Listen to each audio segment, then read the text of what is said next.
Have you ever really wondered if the best product you're buying is actually the best, or if it just has the absolute best marketing? Well, we're about to dive into a totally new way of thinking about product design, one where math, not just flashy ads, creates a genuinely unbeatable advantage. It's a huge question, right? I mean, we're just bombarded with claims every single day. This shampoo is shinier, that coffee is smoother. But how do you cut through all that noise and find some actual hard proof?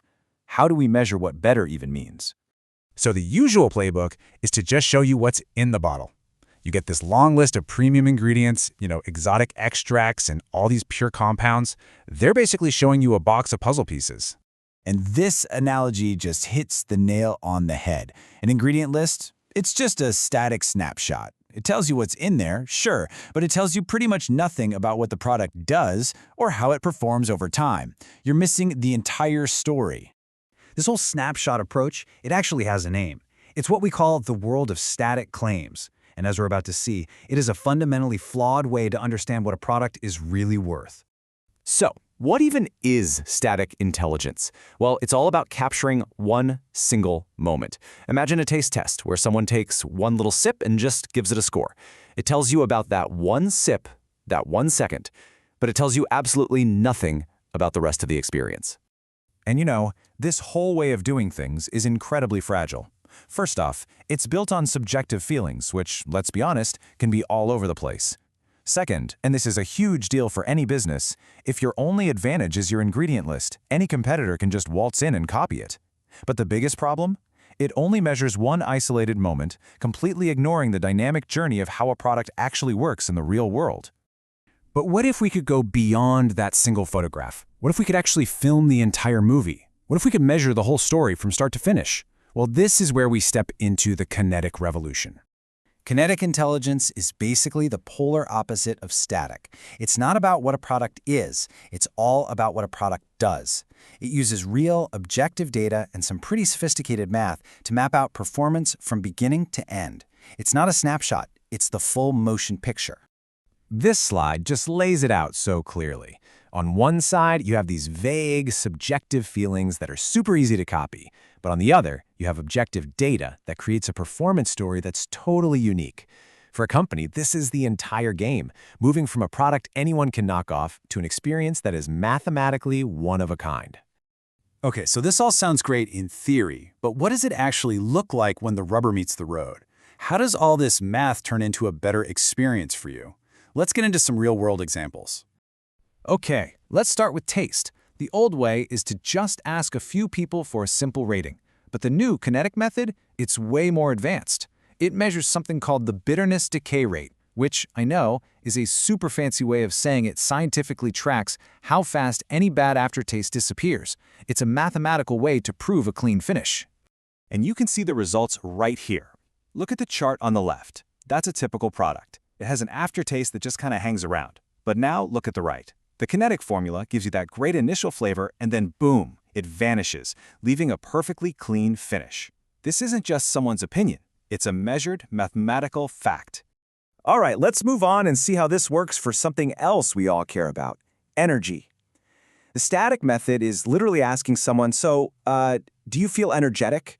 But the kinetic method is way more precise. It uses continuous glucose monitors to track blood sugar levels in real time, actually mapping out your body's energy curve. And this leads us to a really crucial metric, the Glycemic Variability Index, or GVI. Basically, GVI is just a number that measures how big of a roller coaster your blood sugar goes on. A high GVI means you're getting a big spike and then a huge crash. But a low GVI? That's mathematical proof of smooth, stable energy, without that awful afternoon slump. So when you start applying this kinetic philosophy to every single little aspect of development, you don't just end up with a better product, you end up with a product that's in a completely different league. So when you see the final formula, you gotta remember, it is not just a collection of great ingredients. It's a precisely engineered system where every single component has been optimized to work together, all to create a measurably superior experience. And here it is, the results of all that math. You can see some key players here like magnesium glycinate and L-theanine. But you really need to pay attention to that max checkmark. What that means is, wherever it was possible, ingredients are pushed to the absolute maximum potency allowed by regulations. This is a formula built on a philosophy of absolutely zero compromises. This entire system, from the initial math all the way to the final formula, it does more than just create a great product. It builds an unbreachable defense against competitors, what we call a kinetic moat. You know, the examples we just looked at, taste and energy, they're really just two pieces of a much, much larger puzzle. They're part of a 10-point system, but that's really just the tip of the iceberg. Beneath the surface, there's a full, incredibly complex evaluation framework. The entire scientific framework is built on these 5 critical pillars. It all starts with absorption. I mean, how well does your body actually use the nutrients? Then there's stability, making sure the product is just as good on day 100 as it is on day 1. Release looks at how those nutrients actually work inside your body over time. And of course, there's safety. And finally, manufacturing, to make sure every single batch is identical. And across all 5 of those pillars, there are, get this, 21 distinct mathematical evaluation points. Each one of those is like a hurdle a competitor would have to clear, another complex calculation they would have to solve. And this is what creates that moat. The formulas are proprietary, and they're optimized by AI. This whole kinetic approach has even led to a patent-protected texture. A competitor can't just copy the ingredient list, they'd have to reverse engineer the entire mathematical system. That gives the creators at least a 24-month head start. Which, brings us right back to our original question. For decades, performance has pretty much been a matter of opinion, right? It's been about marketing, about how you feel, but does it really have to be that way? With this approach, the answer is a hard no. Performance can be a fact. It can be measured, it can be proven, and it can be perfected with mathematics. And frankly, that changes everything.